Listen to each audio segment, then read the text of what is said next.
जय हिंद दोस्तों। एक बार फिर से स्वागत है आपका आपके अपने YouTube channel the study ocean पर।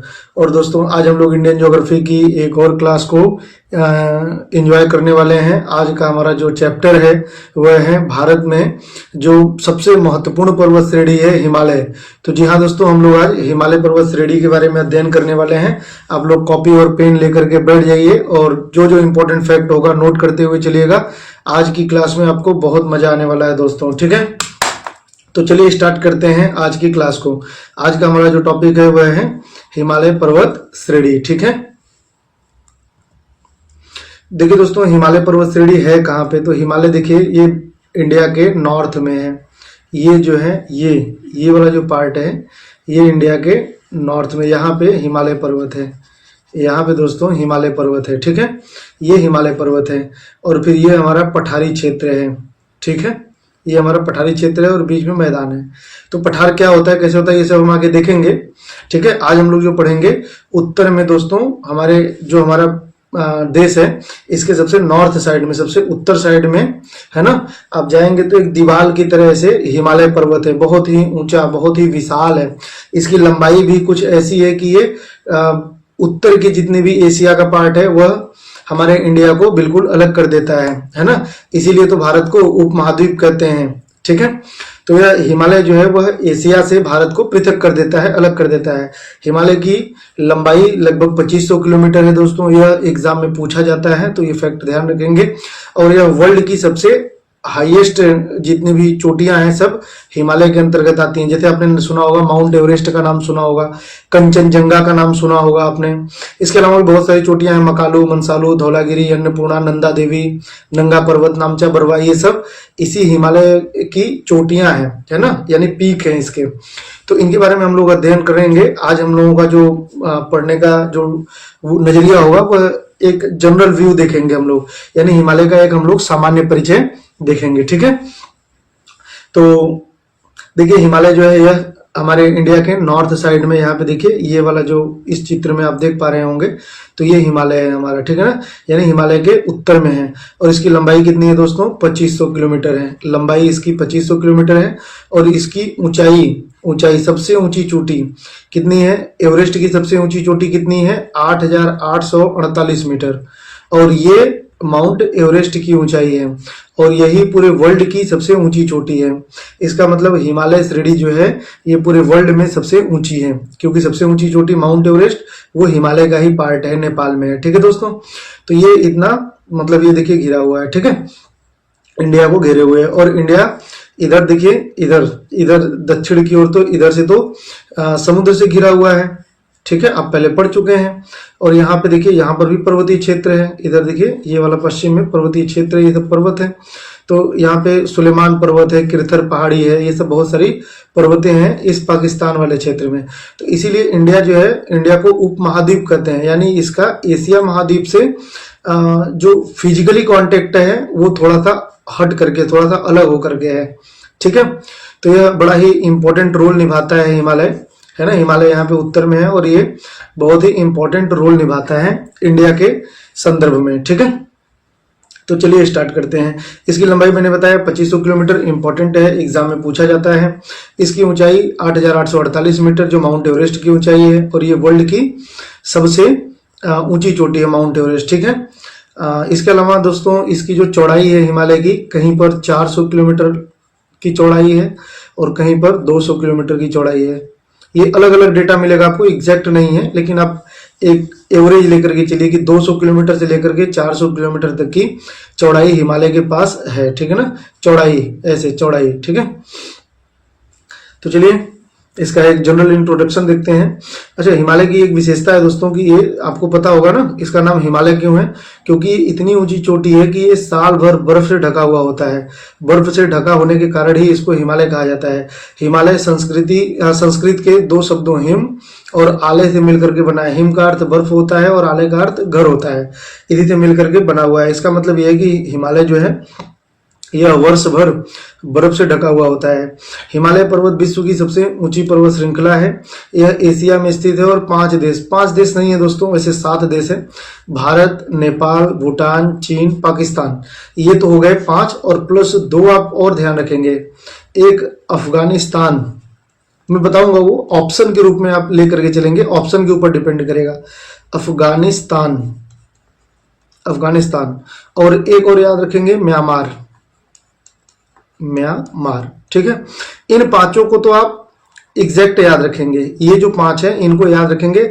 इन दोनों के ऑप्शन के ऊपर डिपेंड करेगा। ऑप्शन के ऊपर कैसे डिपेंड करेगा, जैसे मान लीजिए आपसे पूछा है कि हिमालय का विस्तार किस देश में नहीं है, तो 4 इनमें से कोई दे दिया, 4 यहां से दे दिया इनमें से, और एक वो म्यांमार दे दिया या अफगानिस्तान दे दिया, तो आप इसको टिक कर देंगे कि इसमें हिमालय नहीं है। लेकिन अगर मान लीजिए अफगानिस्तान दे दिया, म्यांमार दे दिया, नेपाल दे दिया, और एक कहीं बाहर से उठा करके ईरान दे दिया, ईरान, तो अब ईरान को आप टिक करेंगे। इसका मतलब ये है कि हिमालय का मामला क्या है, मामला ये है दोस्तों, इस पिक्चर में देखिए, मामला कुछ नहीं है, बस आप इस पिक्चर को देखिए तो आपको आसानी से समझ में आ जाएगा जो मैं समझाना चाह रहा हूँ।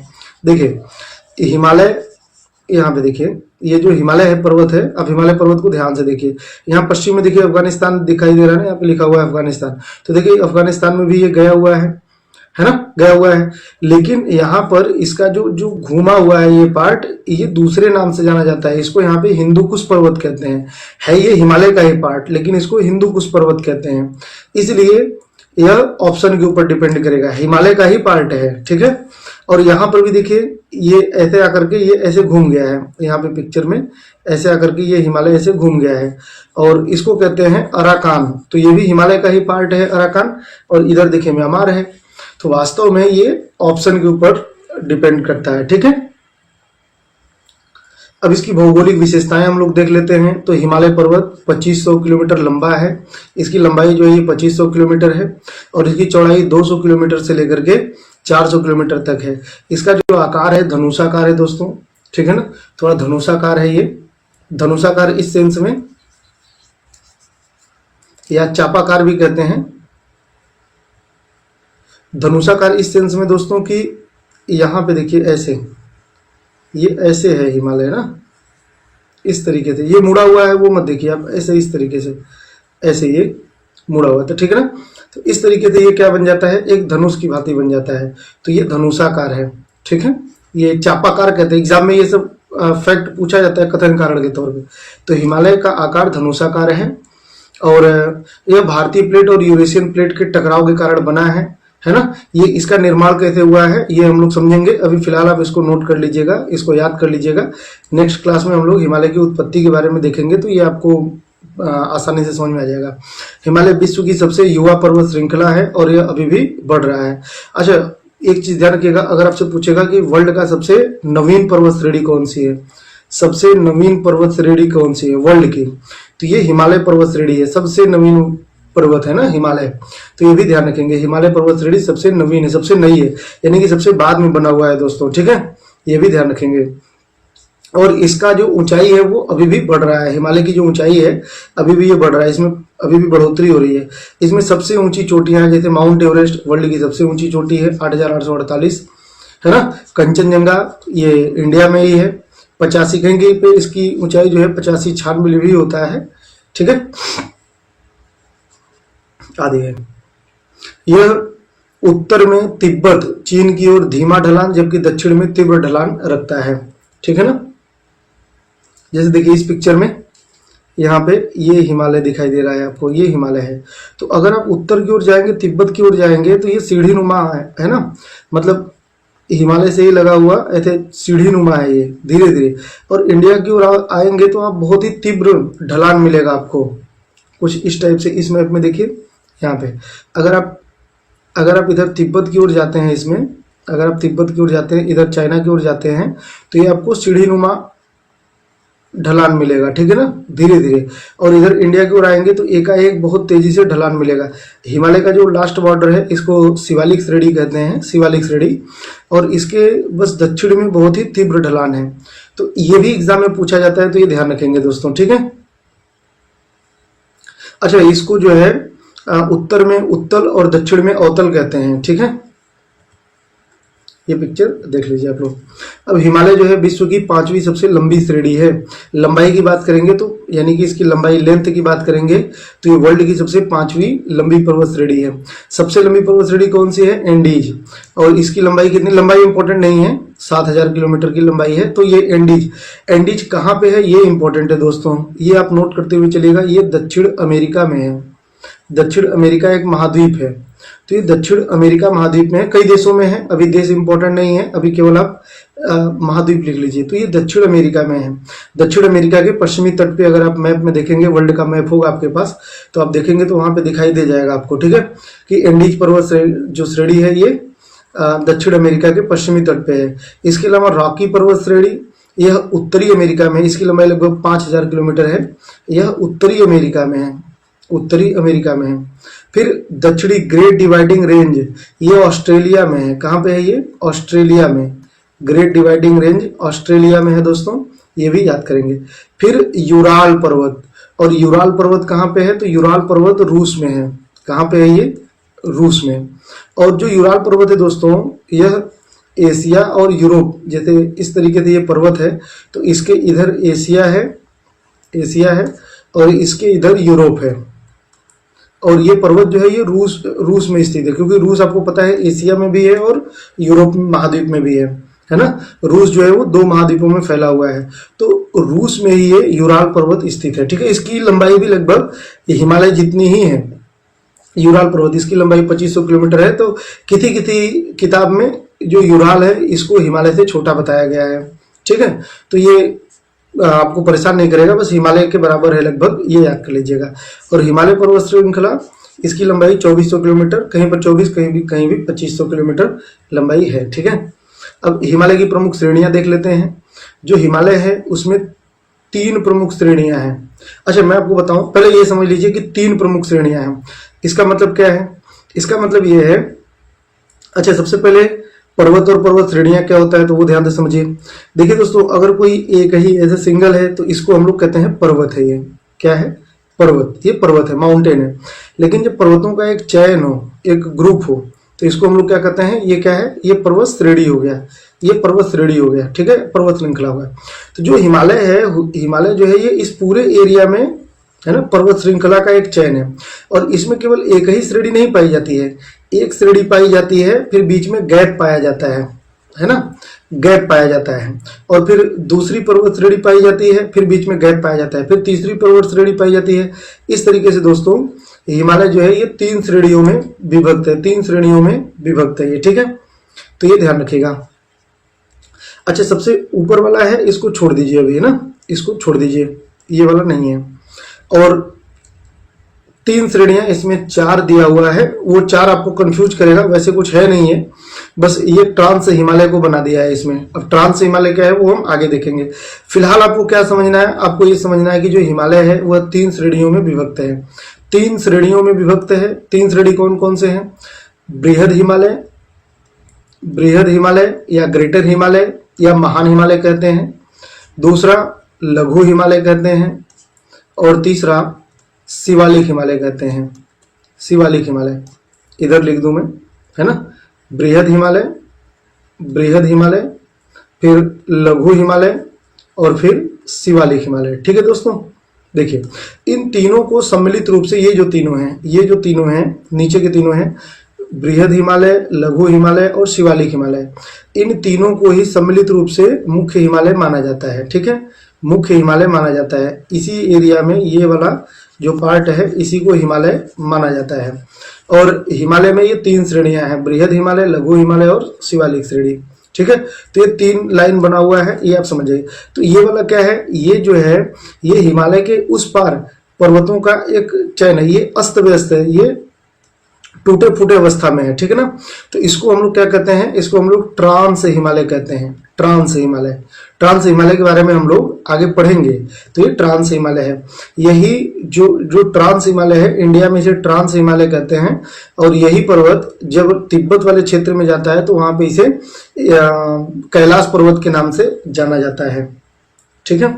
तो अब अभी 3 पर्वत ध्यान रखिएगा, हिमालय के अंतर्गत 3 पर्वत श्रेणियां हैं, महान या ऊंचा हिमालय, ग्रेटर हिमालय, दूसरा मध्य हिमालय, मिडिल हिमालय और तीसरा शिवालिक हिमालय, आउटर हिमालय। अब ध्यान रखिएगा दोस्तों, जो महान हिमालय है इसको आंतरिक हिमालय कहते हैं, आंतरिक हिमालय भी कहते हैं, आंतरिक हिमालय भी कहते हैं। और जो शिवालिक श्रेणी है इसको बाह्य हिमालय भी कहते हैं, बाह्य हिमालय भी कहते हैं। तो ये ध्यान रखिएगा, ठीक है। अब हिमालय से दोस्तों बहुत सारी नदियां भी निकलती हैं। अगर आप इस पिक्चर में देख पा रहे हो, इस पिक्चर में देख पा रहे हो, क्योंकि हिमालय जो है, आप समझिए ध्यान से, हिमालय जो है ये बहुत ही ऊंचा पर्वत है, इनमें बहुत ऊंचे ऊंचे पर्वत हैं और ऊंचे ऊंचे पर्वत हैं। और इसमें 3 श्रेणियां हैं, मैंने बताया अभी आपको। सबसे पहले बृहद हिमालय है, फिर बीच में गैप है, जो गैप है उसको घाटी कहते हैं, ठीक है। तो ये 3 श्रेणियों से बना हुआ है। बृहद हिमालय सबसे इधर चाइना की ओर बृहद हिमालय है, फिर लघु हिमालय, फिर शिवालिक। तो ये जो है ये बर्फ से ढके हुए हैं, एकदम साल भर इस पर बर्फ जमा हुआ होता है और इन्हीं बर्फ से बर्फ का रिसाव होता है तो वो नदियों का रूप लेता है ना। नदियों के रूप में ये देखिए, नदियों के रूप में ये यहाँ से निकल करके इंडिया की ओर आते हैं, है ना। ऐसे इस तरीके से इंडिया की ओर यहाँ से इस बर्फ के रिसाव से नदियों का निकासी होता है, यानी नदियों का निर्माण होता है। और इनमें 3 नदियां प्रमुख रूप से हैं, 3 नदी तंत्र हैं। सबसे पहले सिंधु नदी तंत्र है, फिर गंगा नदी तंत्र है। इसका मतलब क्या है, मेन का मतलब होता है कि बाकी सारी नदियां उसी में जाकर के मिल जाती हैं, ठीक है ना। तो मुख्य नदी होती है जो समुद्र तक पहुंचती है अपने दम पे, और बाकी जो नदियां होती हैं वो आकर के उसी में मिल जाती हैं, तो उनको मुख्य नहीं माना जाता, उनको सहायक माना जाता है, ठीक है। तो मेन नदी 3 ही है, एक सिंधु नदी, एक गंगा नदी और एक ब्रह्मपुत्र नदी। बाकी उसकी सहायक नदियां हैं। तो हिमालय से अनेक नदियां यहाँ पे निकलती हैं, ठीक है ना। कुछ इस टाइप से देखिए, ये हिमालय पर्वत है और ये देखिए कितना ऊंचा है। यहाँ पे देखिए माउंट एवरेस्ट है और ये कितनी ऊंचे ऊंचे चोटी है यहाँ पे। और यहाँ से देखिए ये जो रेड लाइन में है ये नदी है कोई, ठीक है ना। ये घाटी है और ये नदी मान लीजिए आप। तो यहाँ से इस बर्फ का पिघलाव होता है, रिसाव होता है और यही सब पिघल पिघल करके नदी का रूप लेकर के ये नीचे की ओर उतरती है। और नीचे की ओर उतर करके दोस्तों यही हमारे इंडिया में नदी के रूप में आती हैं, ठीक है ना। इनमें 3 नदी तंत्र इंपॉर्टेंट है। सबसे पहले सिंधु नदी तंत्र, फिर गंगा नदी तंत्र और फिर ब्रह्मपुत्र नदी तंत्र। इसका मतलब ये है कि अगर ये हिमालय को हटा दिया जाए तो ये सब नदियां अपना अस्तित्व खो देंगी, यानी ये सब नदियां समाप्त हो जाएंगी। जो सिंधु नदी है, जो गंगा नदी है और जो ब्रह्मपुत्र नदी है और बाकी इनकी जितनी भी अनेक सहायक नदियां हैं वो सब अपना अस्तित्व खो देंगी, है ना। तो इनमें से कई सारी नदियां निकलती हैं। 3 प्रमुख नदियां हैं। सबसे पहले सिंधु नदी तंत्र, बाकी सारी नदियां इसकी सहायक नदी होती हैं। ऐसे ही दूसरी है गंगा नदी तंत्र, बाकी सब इसकी सहायक नदी हैं। सहायक नदी मतलब उस नदी में आकर के मिल जाती हैं और अपना अस्तित्व समाप्त कर देती हैं उस नदी में मिल करके। तो ये हो गई मेन नदी, यहाँ पे समझते हैं। एक नदी है मेन नदी और बाकी नदियां आकर के उसमें मिल रही हैं। तो जो नदी डायरेक्ट समुद्र तक जाती है उसको मेन नदी कहते हैं और बाकी नदियां जो आकर के उसमें मिल रही हैं उनको सहायक नदी कहते हैं, ठीक है। तो यहाँ पे 3 नदियां हैं दोस्तों। यहाँ पे देखिए 3 नदी हैं। 3 नदी मुख्य रूप से है। सबसे पहले तो सिंधु नदी तंत्र, फिर गंगा नदी तंत्र और फिर ब्रह्मपुत्र नदी तंत्र, और बाकी सब इसकी सहायक नदियां हैं। ये सब इसकी सहायक नदियां हैं, ठीक है।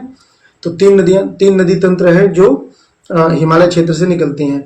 अब इनकी जलवायु और वनस्पतियां देख लेते हैं। तो दोस्तों देखिए, एक चीज तो आप जानते होंगे और नहीं जानते होंगे तो जान जाइए कि ये जो पर्वत होते हैं ना, कहीं पर भी जो ऊंचे पर्वत होते हैं, तो हमारे सतह से जो ये सतह होता है, इन सतह से अगर आप ऊंचाई की ओर जाएंगे तो ये टेम्परेचर घटता जाता है, यानी कि ठंडी बढ़ती जाती है, ठीक है ना। अभी आप फिलहाल यही ध्यान रखिएगा, अगर हम सतह से ऊंचाई की ओर जाते हैं, आसमान में ऊंचाई की ओर जाएंगे तो ये क्या होगा, टेम्परेचर घटेगा, यानी कि ठंडी सर्दी बढ़ेगा, ठीक है ना। यही कारण है कि जो पर्वत ऊंचे ऊंचे पर्वत होते हैं, जो बहुत ऊंचे होते हैं, जो कम ऊंचे होंगे उस पर नहीं, जो बहुत ऊंचे होते हैं, इस पर क्या होता है, बर्फ जमा हुआ होता है, क्योंकि ऊपर जाने पर टेम्परेचर डाउन होता है, ठीक है। ये आगे हम समझेंगे कि ऐसा क्यों होता है। और टेम्परेचर कम होने का जो दर है वो कितना है, 165 मीटर ऊपर जाने पर 1 डिग्री सेल्सियस तापमान कम होता है। ये इसका दर है। ये भी एग्जाम में कई बार पूछा गया है, मेन पॉइंट है ये, तो इसको याद कर लेंगे, है ना। ये बहुत ही इंपॉर्टेंट है। तो 165 मीटर ऊपर जाने पर 1 डिग्री सेल्सियस तापमान डाउन हो जाता है।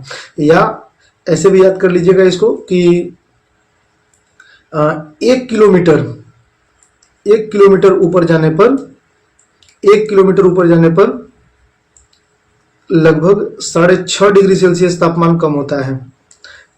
दो तरह से भी क्वेश्चन पूछा जाता है, दोनों याद करेंगे आप।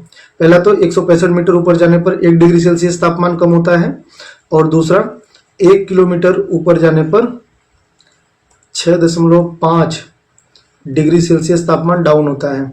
अगर 1 किलोमीटर ऊपर जाएंगे तो 6.5 डिग्री सेल्सियस तापमान कम होता है। ये दोनों ही याद कर लीजिएगा आप लोग, ठीक है ना, ये पूछा जाता है एग्जाम में, तो ये याद कर लीजिएगा।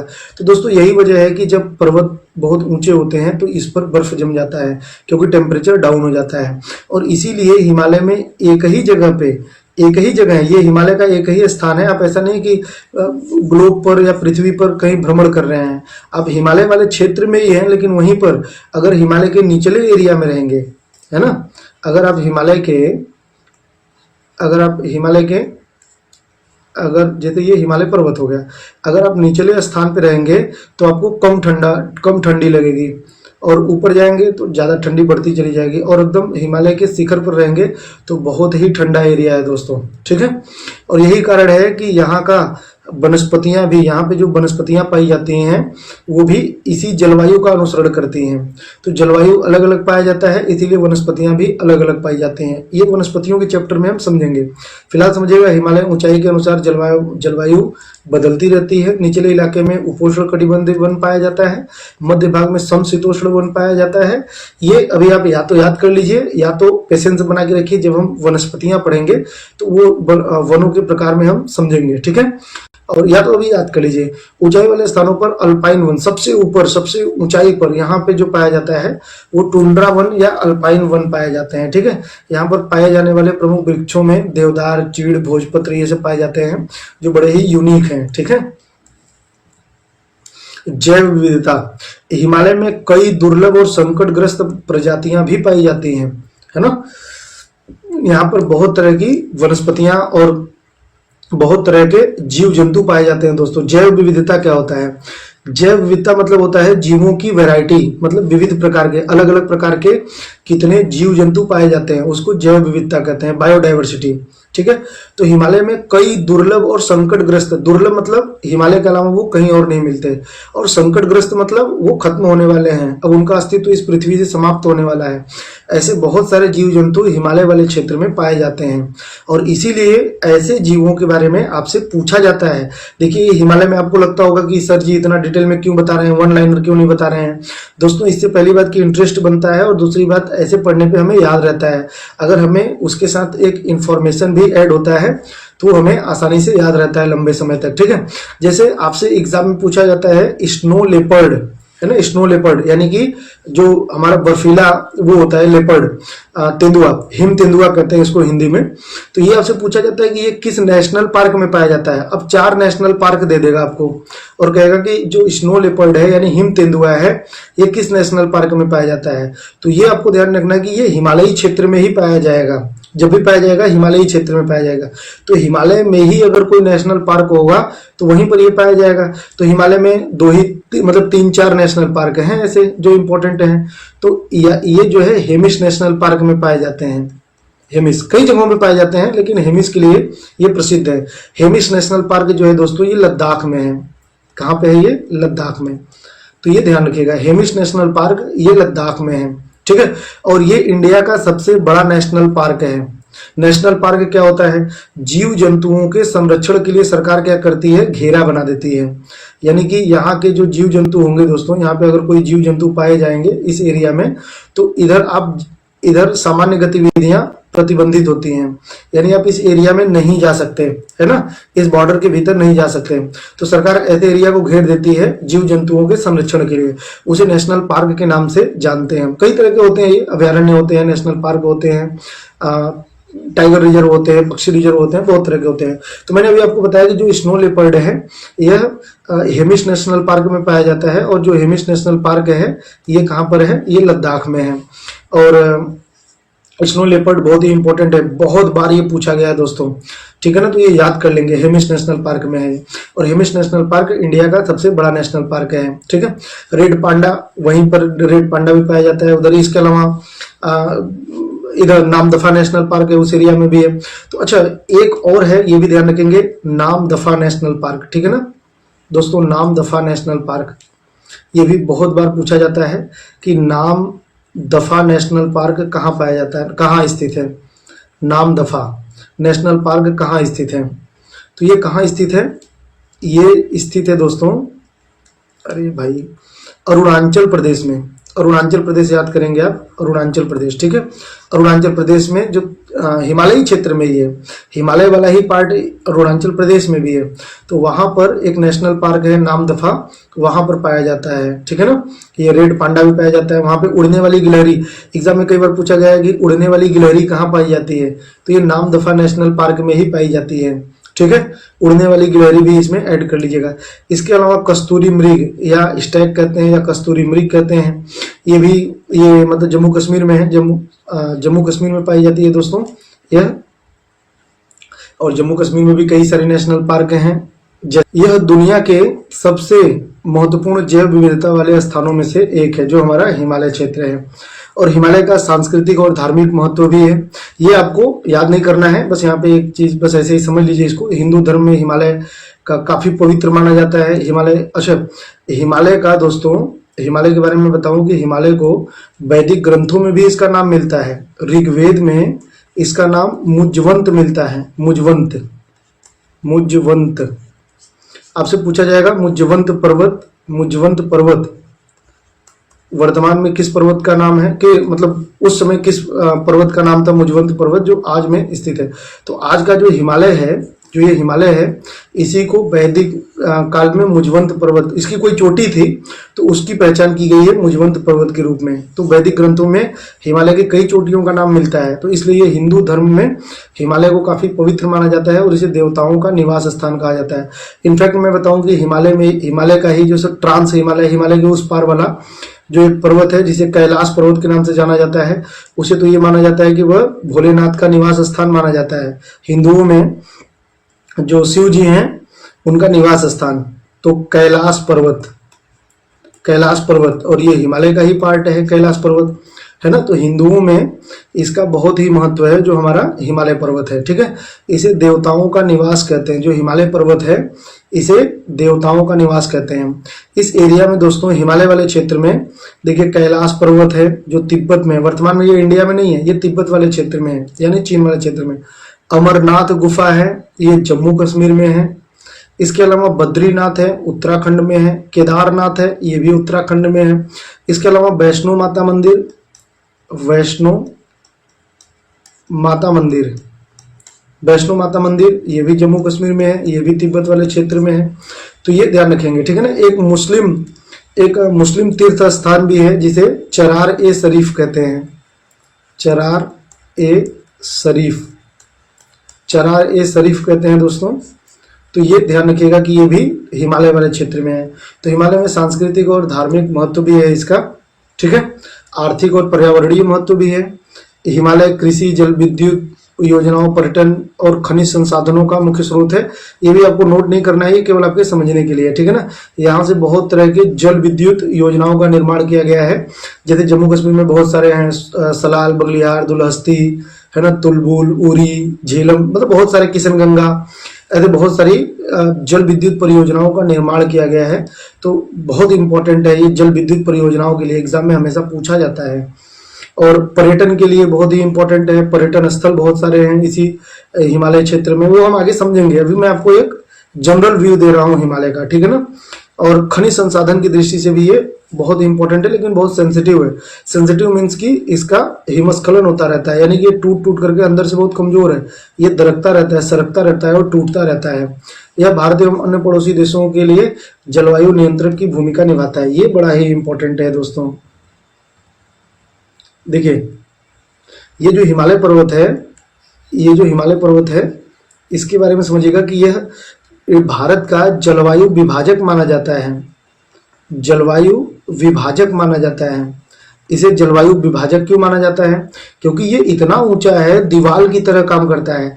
इंडिया की जो हवाएं हैं वो इसमें टकरा करके और फिर उस पार नहीं जा पाती, वो इंडिया की ओर ही लौट जाती हैं टकरा करके, ये इंडिया की ओर ही दोस्तों लौट जाते हैं, इधर ऐसे टकरा करके ये इंडिया की ओर ही लौट जाते हैं, ठीक है, उस पार नहीं जा पाती।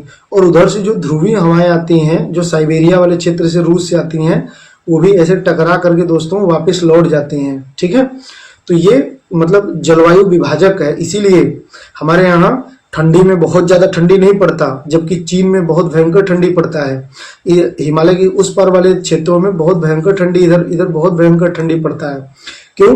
क्योंकि इधर से जो शीत ऋतु शीत ध्रुवीय क्षेत्र से जो शीत हवाएं आती हैं वह हमारे तक नहीं पहुंच पाती, हिमालय उनको वापस कर देता है, क्योंकि ये दीवार की तरह, ये बहुत ही ऊंचाई, दीवार की तरह ऐसे खड़ा हुआ है, ठीक है ना।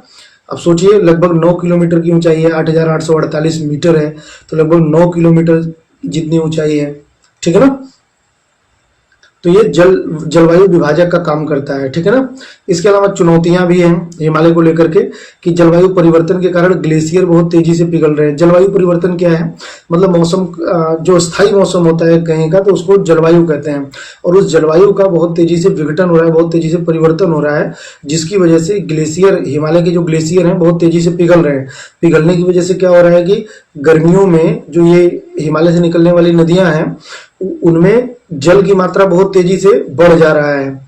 दूर जो हिमालय के पास में है वो इसका अनुभव करेंगे नदियों के जल के बढ़ने का गर्मियों में, लेकिन जो दूर है तो नदियों के जल का वाष्पीकरण हो जाता है तो उन्हें ये फील नहीं होगा, ठीक है ना। तो गर्मियों में क्या होता है कि बर्फ का बहुत तेजी से पिघलाव हो रहा है, क्योंकि गर्मी में औसत से ज्यादा गर्मी पड़ रहा है, तो बहुत तेजी से इसका पिघलाव हो रहा है। और आने वाले समय में माना जाता है कि अगर हिमालय का यही दर रहा पिघलने का तो हिमालय समाप्त हो जाएगा, और जब समाप्त हो जाएगा तो हिमालय से निकलने वाली नदियां हमेशा के लिए अपना अस्तित्व खो देंगी। वनों की कटाई और प्रदूषण से हिमालय पारिस्थितिकी संतुलन बिगड़ रहा है और यहाँ के जीव जंतु डिस्टर्ब हो रहे हैं। इसके अलावा औषधीय गुण की, यहाँ पे बहुत सारी वनस्पतियां पाई जाती हैं औषधीय गुण की दोस्तों, है ना। जैसे आप रामायण में प्रसंग सुनते हैं कि जब लक्ष्मण जी को लंका में जब मतलब मूर्छित हुए थे वो, जब उन्हें शक्ति बाण लगा हुआ था, तो जो सुसैन वैद्य आते हैं तो वो बताते हैं कि भाई अगर इन्हें जिंदा रखना है तो संजीवनी बूटी, जो कि हिमालय क्षेत्र में था, जो हनुमान जी लेकर के जाते हैं, तो वो इसी हिमालय क्षेत्र में था, है ना। तो इतना इंपॉर्टेंट है इसका इतना महत्व है। ये औषधीय गुण यहाँ पे बहुत ज्यादा पौधों का है। हिमालय को संरक्षित करने के लिए कई राष्ट्रीय उद्यान और परियोजनाएं चलाई जा रही हैं, जैसे नंदा देवी बायोस्फीयर रिजर्व उत्तराखंड में है, ग्रेट हिमालयन नेशनल पार्क ये हिमाचल प्रदेश में है। तो ये सब दोस्तों इंपॉर्टेंट है, ये जो मैंने बताया ये आप नोट कर लेंगे। और आज के लिए इतना ही, बाकी ढेर सारी शुभकामनाएं हैं दोस्तों आपको, ठीक है। जय हिंद, जय भारत।